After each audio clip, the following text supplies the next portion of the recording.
As we take our standpoint primarily in the external nature, we are clearly subject to the action of the three gunas, or qualities of nature.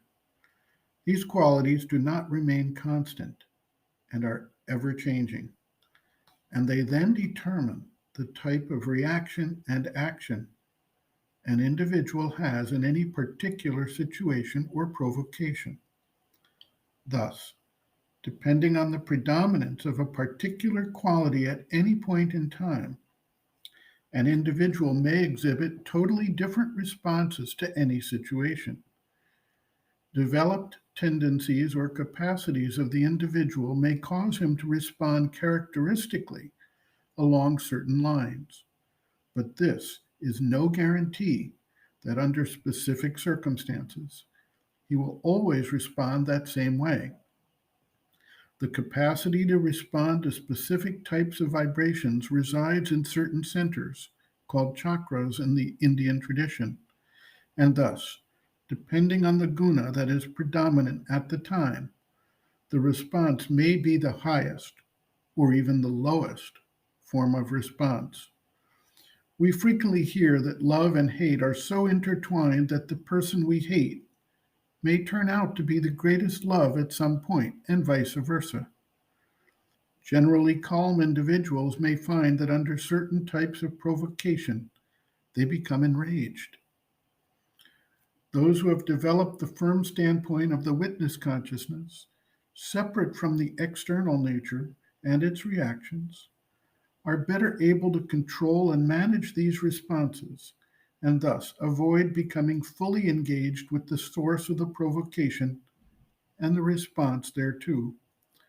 Until such a firm status is in place, however, each individual is subject to what appear to be contradictory actions from time to time. The mother observes, quote, "The human individual is a very complex being.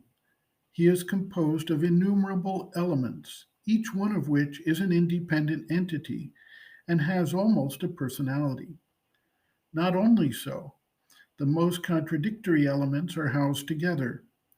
If there is a particular quality or capacity present, the very opposite of it, annulling it, as it were, will also be found along with it and embracing it.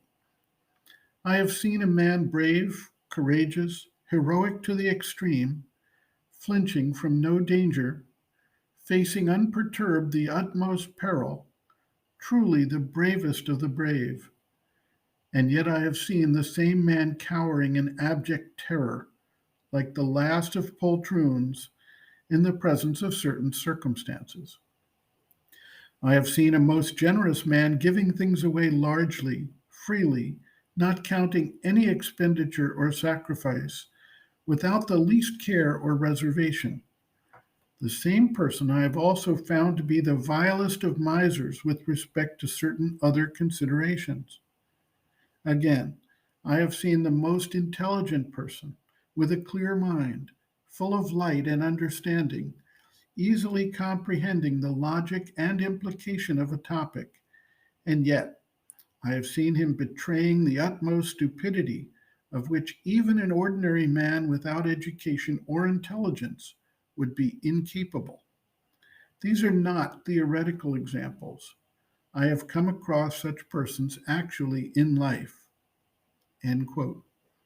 Reference, Sri Aurobindo and the Mother, Growing Within, The Psychology of Inner Development, Chapter 8, The Psychic Being and Inner Growth, page 150.